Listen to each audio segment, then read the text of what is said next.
Hi, I'm Bridget from Life from the Ground Up Astrologer and Coach, and welcome to my week ahead. This week we are doing the 5th through to the 11th of September 2022. So this week we have Venus moving into Virgo, Mercury going retrograde, the Sun square Mars finishing, and a really beautiful yod with Chiron, the Sun, and the South Node. So let's get into the week.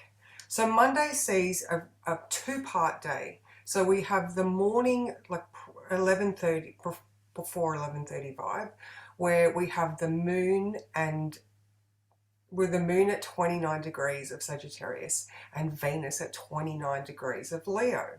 So we're looking for inspiration, we want to shine bright, there's an attitude of gratitude happening. And then at 2 o'clock or 2:05, we have Venus moving into Virgo, and then the Sun will also be in Capricorn at that time. So it's very much I get it, I got it, let's do this.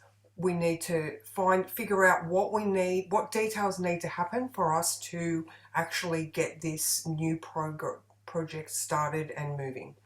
So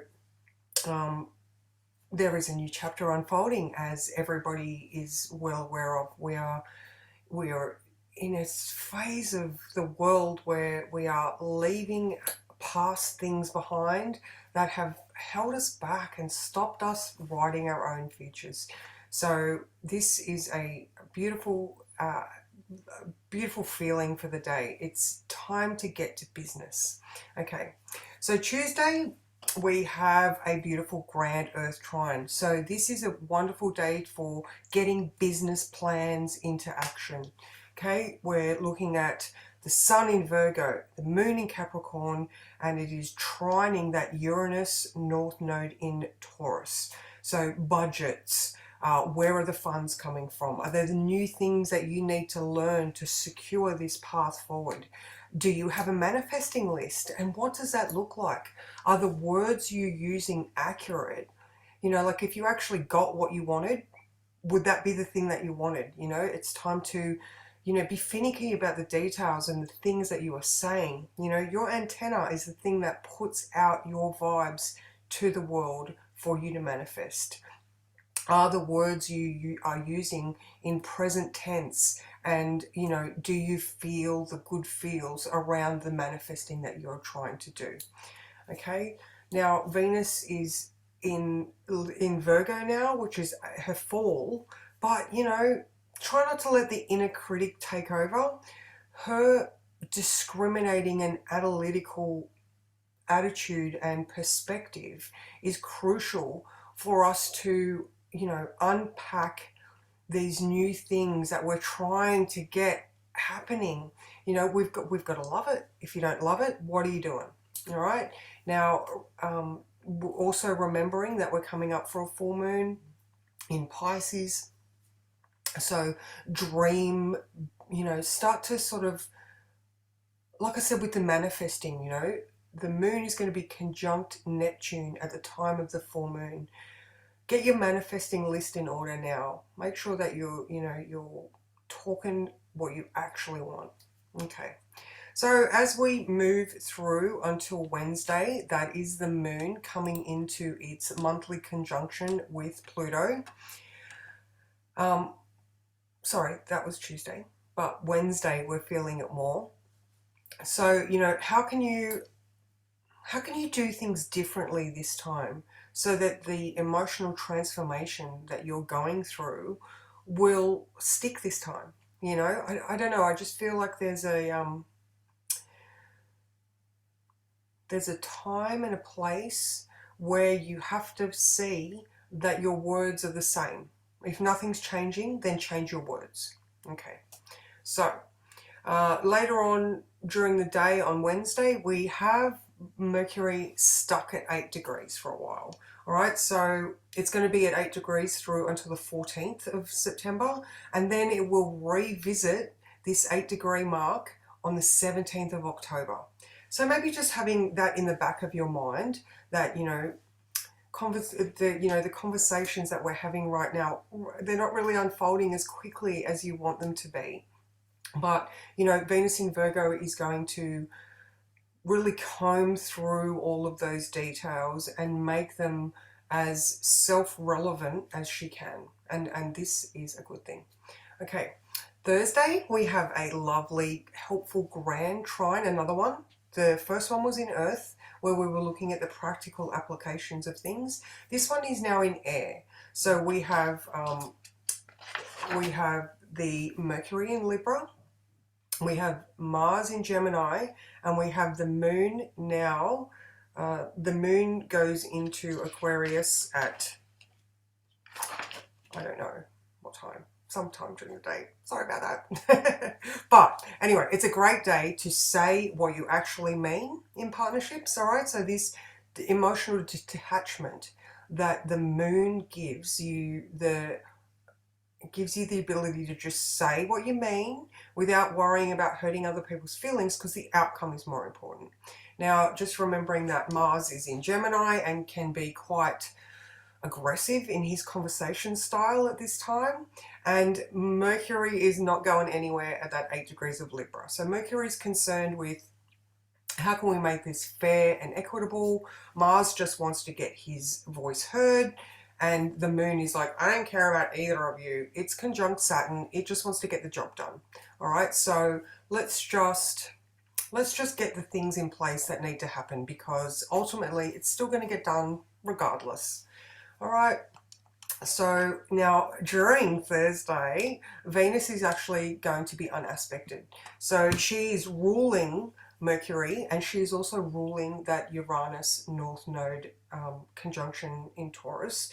So with her being unaspected, she's on her own. Her words are loud and clear. And like I said, having a discriminating attitude where you're not being overly critical, you're just being astute and assertive in what details matter and what don't. So, you know, her next aspect is going to be the opposition to the moon in the morning. So I don't think she's really going to care too much, but you know, what she has to say needs to be heard. So yeah, the first aspect that she reaches is at 8 a.m., where she is going to start her opposition to the moon, and at 9 a.m. she starts a square to Mars. So, you know, again with the, you know, she's ruling Mercury. Mercury is in a Libra, okay? So there's the conversation about we. Mercury at this time, when all of this happens, is going to be opposing Jupiter in Aries, which is ruled by Mars. So there could be some revolving conversations, which, you know, the tensions are rising. You know, you could want to force action, but that's just going to irritate the situation. So try to physically, if you feel yourself getting built up, or you start to hear the conversations getting rather aggressive, extricate yourself from the situation. You know, you need to, if your blood pressure's rising, walk out the door. If you start to get cranky, walk out the door.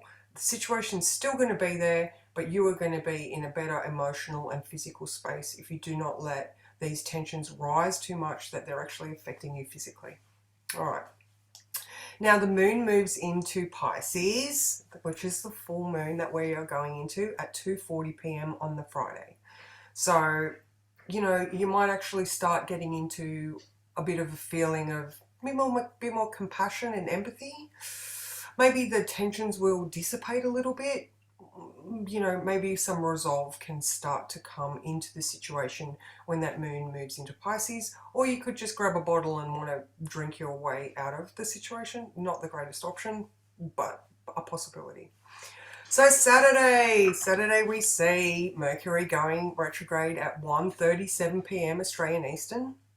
So therefore, as you know, with a Mercury retrograde, you know, we could have tech hassles, we could have car trouble, we could have all of the normal Mercury retrograde stuff. You know, see how it goes. It's in Libra. You know, if you're trying to have those conversations, just breathe deeply. You know, don't force it. Mars in Gemini wants to force a situation, everything else says no. All right. Now we have a aspect. The full moon is at 8 p.m. at 17 degrees of Pisces. Now, the aspect that we are having that day is called a mystic rectangle. And it's sort of like a big envelope. You know, it brings resolution to conflict, but all the answers that you're seeking are inside. All right, you've just got to figure it out. There's oppositions, but there's also really helpful trines and sextiles. So if you just sit and have a look in and, try to not have that aggressive raw tendencies, sit in a more spiritual place and see if you can just quietly, I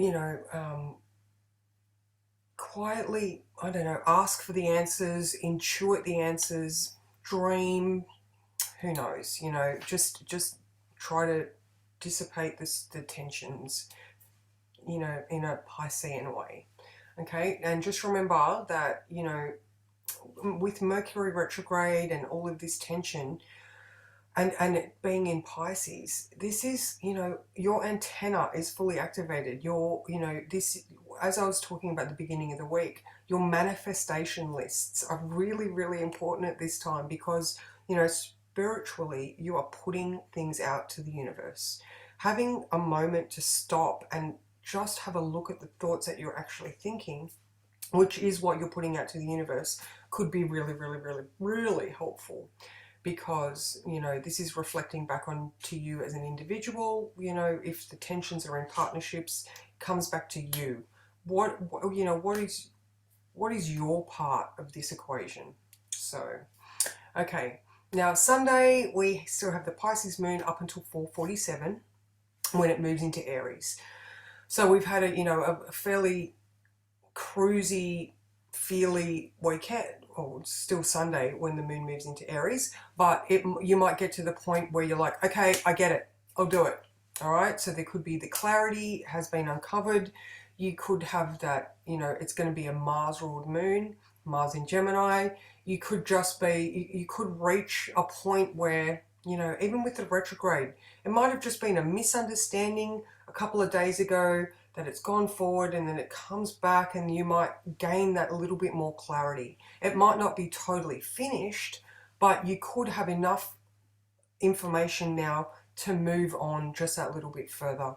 Making sure that everybody's on the same page and just knowing that, have that future vision of you in the better situation, feel the feels, the good feels. If you're in a tense situation, let it go, sit and just try to imagine and put yourself in that better place. This is a powerful full moon over the weekend, and you absolutely have all you need to, get your future plans and dreams underway. So if you would like to join me for daily astro updates, please come over to my Lifetime to Level Up group in Facebook. You just have to answer the questions and you can get in. If you would like a personal reading from me, you can find my Calendly over at lifefromthegroundup.com.au, and you can also personal message me on Facebook. So thank you for your time, and I will see you next week.